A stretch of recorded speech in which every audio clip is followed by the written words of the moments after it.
Hi guys, welcome. Collective reading tayo for no contact situation. Tingnan natin kung anong energy ng person mo.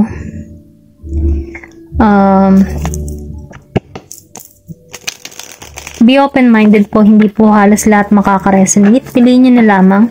And thank you nga po pala sa mga nag-subscribe at sa mga bumabalik. Welcome po tayo. Start na tayo. Give me more information, no contact situation.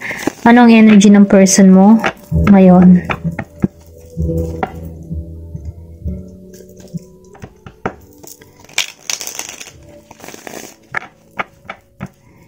Give me information. Anong energy ng person mo ngayon?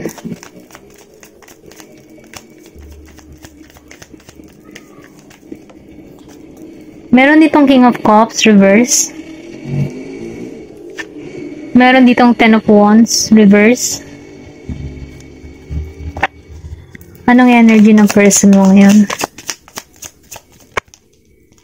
Meron ditong The Devil, reverse. Okay. Anong energy ng person mo ngayon? Gusto nitong tamalsik. Meron ditong Justice, reverse. Okay. Nafe-feel ko dito lahat kasi naka-reverse, ano. Itong tao mo hindi na toxic. Meron ditong Capricorn. Meron din dito na Aries, Leo, Sagittarius. Then nakikita ko rin dito ng Scorpio, Cancer, and Pisces. Itong tao na to, no, may pagka-narcissist tong tao na to. Walang isang salita. Ganun. Ganun ang energy nito. Yung tipo na pinasakay ka, pinaasa ka, no. Kasi nakikita ko dito na wala tong paglago na nangyari sa connection nyo. Then, nakikita ko rin dito na hindi to kumikilos patungo sa'yo. Sarado ang kanyang kaisipan, okay? Pero ganun pa man, ano, nafe-feel ko itong tao na ito na naka-stuck siya sa sitwasyon, okay? Walang pagkilos, hindi to gumagawa ng hakbang. Andun lamang siya, kung nasa saan man siya ngayon, ano, hindi siya gumagawa ng hakbang. Okay, ganun yung energy nito.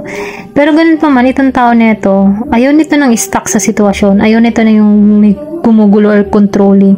Itong tao na to, devil energy, naka-reverse na siya. So, ibig sabihin, nagkakaroon na to ng, realization para sa kanyang sarili.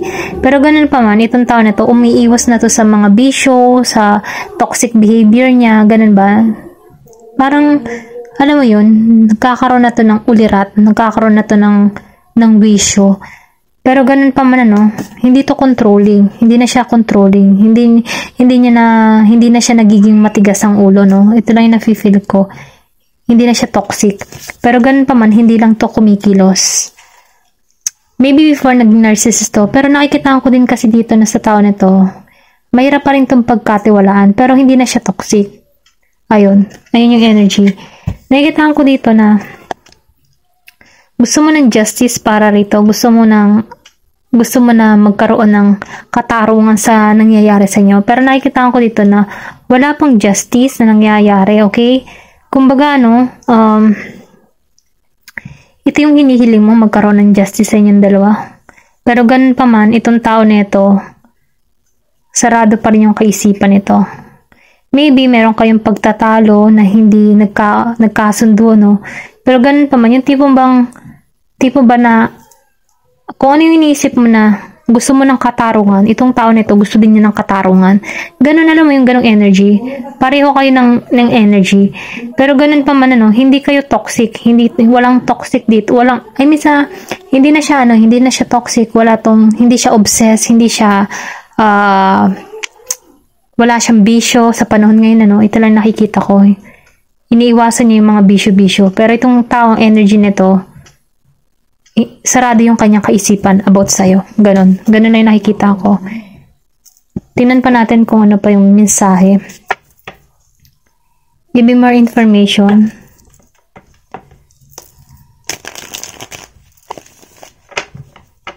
Hindi po halos lahat makaka-resonate, ha. Ito lang yung nakikita ko. Kasi hindi halos lahat pare-parehong energy ng mga person nyo. Kaya kung pakiramdam mo hindi iyo to, okay, skip nyo na tong video. Kasi ito lang yung nakikita ko, meron tao dito na na ganun. Feeling niya, siya'y dihado. Tapos ikaw, feeling mo, dihado ka din. Hindi kayo nagkasundo. Walang pagkakasundo. Maybe, hindi kayo compatible. Hindi kayo pareho ng hilig. Iba yung pananaw mo at iba yung pananaw ng tao na to. Ganon, sarado yung isipan. Meron ako nakikitang ganon.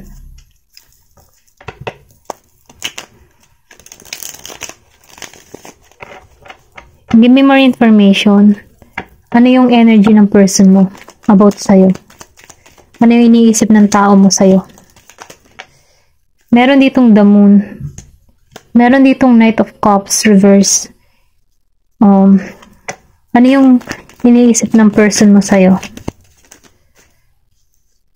Meron ditong King of Pentacles. Iniisipan ka ng tao na to na ikaw ay maayos. Maganda yung kalagayan mo. Masagana ka kung nasa saan ka man, okay? Meron ditong Four of Cups reverse. Then meron dito na ano, Seven of Swords. Excuse me po. Ace of Wands reverse. Pasensya na, pero nakikita ko dito na wala siyang offer na maibigay sa'yo, okay? Hindi halos lahat, ano? Ito lang yung nakikita ko. Meron ditong, pandaraya na naganap sa inyo. Iniwan ka nito na, na sobrang sakit or pwede ring sabihin na sobrang sama ng loob mo. Kasi meron ditong panlilin lang, may pandaraya. Kaya ka humahanap ng justice dito. Ito lang yung nararamdaman ko. Then, nakikitaan ko rin dito na itong tao na to, hindi nagbigay ng attention, hindi nag-o-offer sa'yo, Kumbaga, inutakan ka nito sa madaling salita. Itong tao na to, hindi siya romantiko. Maybe, hindi ka nito niligawan sa tamang pamamaraan. Yung tipo na, basta ka na lang pinilit na mapasagot or binula-bola. Ganun ba? Pero ganun pa man, nakikitaan ko tong tao na to, na I think ikaw masagana ka dito, meron ditong Virgo, Capricorn, Taurus, then meron din ditong Scorpio, Cancer, and Pisces. Nakikitaan ko din dito ng Aries, Leo, Sagittarius, and Gemini, Aquarius, and Libra, okay? Itong tao na to, nakikitaan ka nito na si King of Pentacles. Yung tipo ba na nasa maganda at maayos kang katayuan, meron kang business, may kabuhayan ka, malago ka, umaani ka ng tagumpay, okay? Meron ako nakikitang ganito, Taurus energy. Maybe ikaw yung Taurus dito, na kung saan nakikita ka nito ng paglago, umaani ka ng tagumpay, stable ka financially, emotionally, and physically, okay? Stable. Then nakikita ka nito ng maayos yung kalagayan mo. Itong person mong ito, inutakan ka nito, okay? Ito na nafe-feel ko. May pandarayang ginawa to sa'yo. Pero ganun pa man, nakitaan ko rito na gusto mo ng justice, pero itong tao nito gusto din ng justice. Yung tipo na siya na yun nanloko, pero piling niya, niloko mo din siya. Ganun. Pero nakikitaan ko din dito, na meron ditong pumagitna sa inyong dalawa. Scorpio energy. Meron ditong third party or meron nanira sa relasyon nyo. Kasi kung makikita mo dito, meron ditong naging traitor, okay? Meron ditong pandaraya kung nakikita. Pero itong tao nito, may emotion pa eh. Meron pa tong nararamdaman sa'yo. Meron ka pa rin nararamdaman dito. Pero kahit meron kang nararamdaman sa tao nito, mas nananalaytay sa'yo yung panluloko ng tao nito. Mas naaalala mo iyon. Kumbaga, yung pagmamahal mo sa tao nito, napalitan ng galit. Kasi, niloko ka eh. Nilagay ka sa third party or pwede rin sabihin na meron siyang third party. Okay? Ito lang nakikita ko. Hindi to kumikilos patungo sa'yo. Wala tong action na ginawa or pwede rin sabihin na wala tong mai-offer. Okay? Wala kasi tong maibigay sa'yo. Wala siyang mabigay na attention or hindi ka niya binibigyan ng ng signal. Ito lang yung nakikita ko. Kasi itong tao na ito, walang paninindigan. Mahilig mandaya, manlamang. Kumbaga yung tipo na magsisinungaling sa'yo para lang mapabuti. Ganun ba?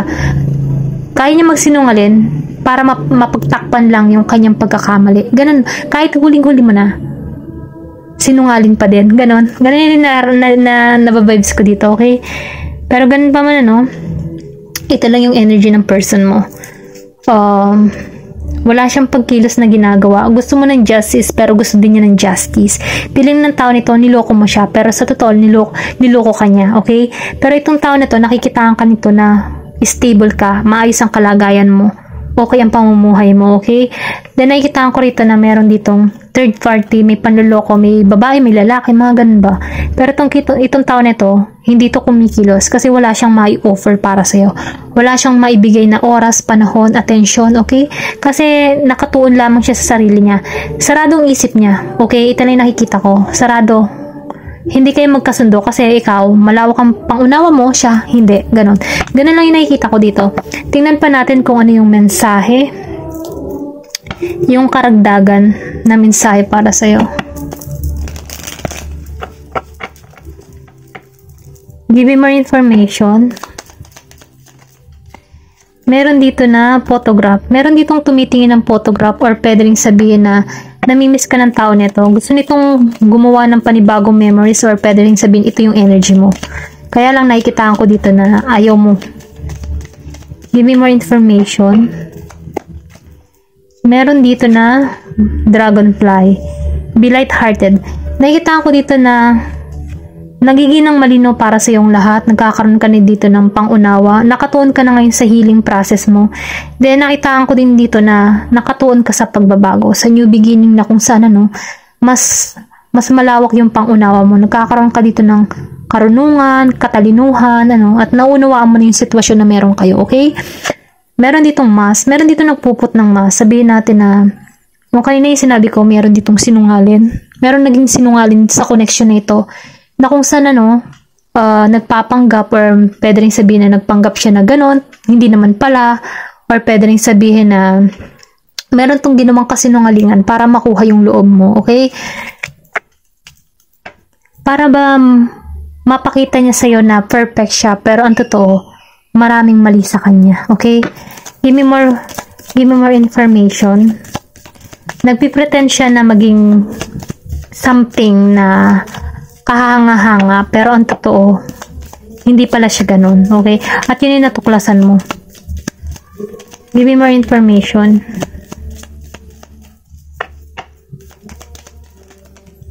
Meron dito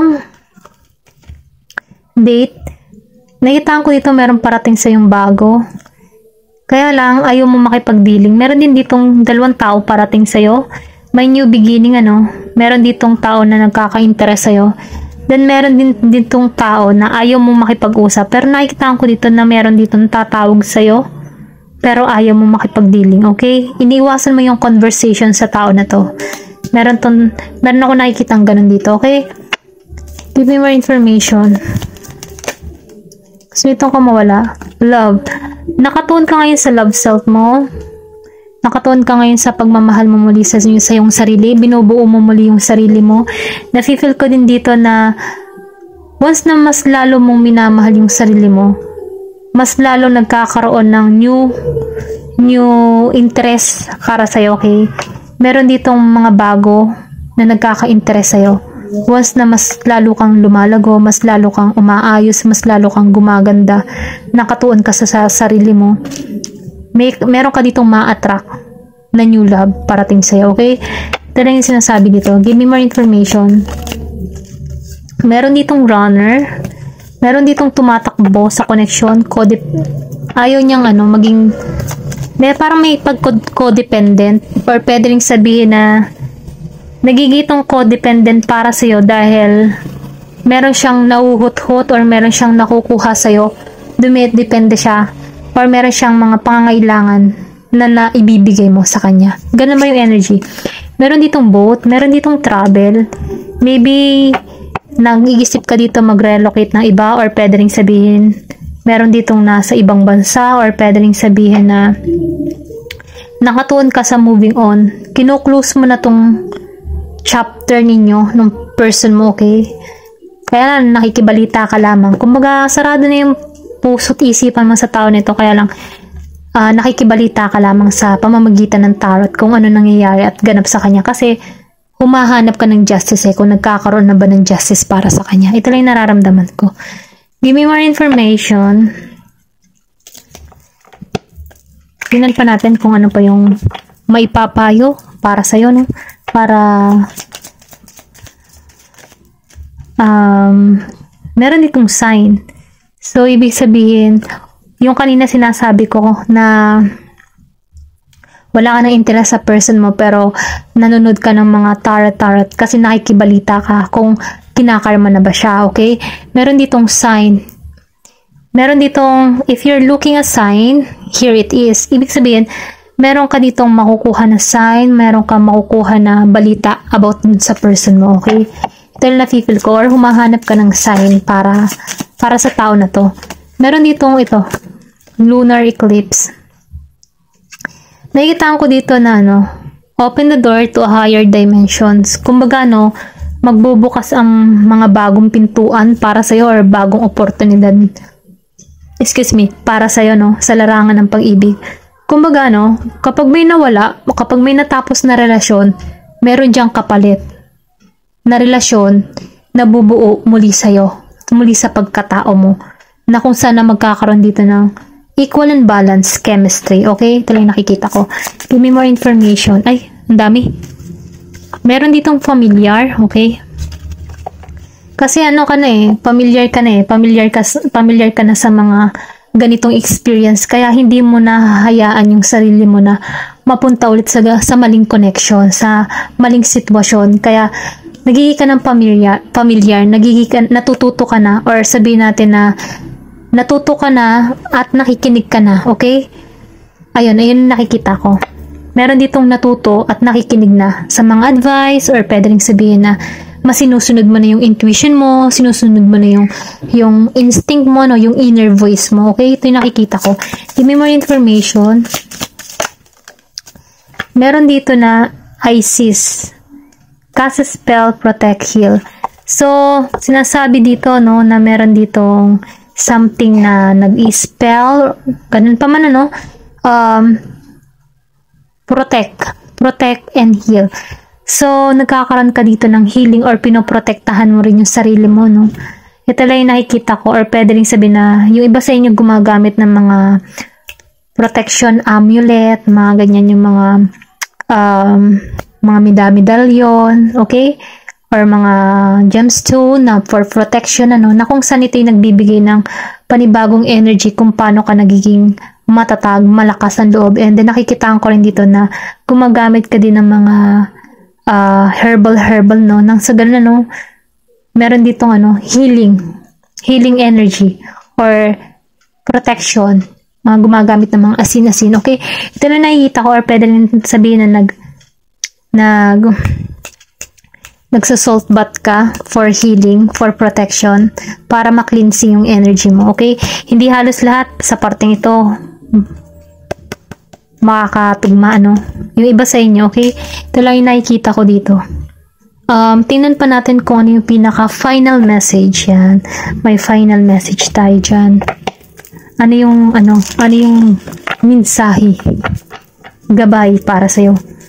Give me more information. Ano yung mensahe? Ito, tumalsik to. Meron ditong Mercury. So, may transformation na nagaganap sa iyong buhay. Then, nakikita ko din dito, think, learn, network, and communicative. Maybe, ikaw yung tipo ng tao na malalim ka mag-isip, or pwede rin sabihin na iniisip mo na yung mga sinasabi mo kasi marami ka nang natutunan eh. Then, nakikita ko din dito, yung iba sa inyo nagtatrabaho by networking, or pwede rin sabihin na nakilala mo yung person mo, network, or sa mga online. Then, nakikita ko din to, yung iba sa inyo nagtatrabaho dito sa call center, chat support, yung merong speaker, mga ganun ba, madaldal. Or pwede rin sabihin na maraming natututunan sa iyo ang tao dahil sa pagiging mong madaldal, or sa mga na-experience mo, nagbibigay ka ng advisor, mga ganyan ba. Ito lang nakikita ko, or pwede rin sabihin na itong itong new date na parating sa'yo, pwede mong makilala online. Okay? Give me more information. Meron dito na, ano to? House 1. Individuality, self-image, and approach to life. Nakikita ko dito na lumalago ka individual, no? Nakikita ko dito na mas pina-priority mo yung sarili mo, yung kalusugan mo, yung kung ano yung meron ka. Nakikita ko rin dito na mas maganda yung tingin mo sa buhay. Mas pinagtutuunan mo na yung sarili mo na magkaroon ng maayos na buhay. Ito rin nakikita ko, or pwede rin sabihin na iniiwasan mo na yung mga hindi makakabuti para sa'yo. Kasi kung makikita mo dito, may itlog dito, then sumibol tong ibon, kumbaga napisa na yung itlog. Nafe-feel ko dito new beginning, okay? May bagong simula, parang pakaramdam mo panibagong tao ka, na kung saan nagkakaroon ka dito ng kaliwanagan, pangunawa, okay? Nagkakaroon ka dito ng mas malaling pananaw sa buhay. Ganun ba? Ganun ba yung vibes? Okay? Tingnan pa natin, give me more information. Okay, meron dito dalawa. Sextile. Then, house 11. Dito muna tayo sa house 11. Meron ditong friends, like-minded groups, and humanitarian beliefs. Nakikita ako dito na collaboration ka na sa iba, or pwede rin sabihin may mga group chat ka na, or community na sinasalihan na kung saan mas ito yung gumugugol sa oras mo dahil marami kang natututunan about dito, okay? Or pwede rin sabihin na open ka sa mga panibagong kaibigan na kung saan na nagkakaroon ka dito ng development, growth para sa iyong sarili. Okay, ito lang nararamdaman ko dito. Then sextile, sinasabi dito na ito yung tipo ng combination ng tension and flow nakalagay dito. So, sinasabi dito na marami ka man nagiging experience, pero sa bandang huli, makakamit mo yung reward na kung saan magiging masaya ka para rito. Okay? Ito lang yung nararamdaman ko. Ayan. Thank you for watching. Love and peace. Thank you for watching Glow and Peace.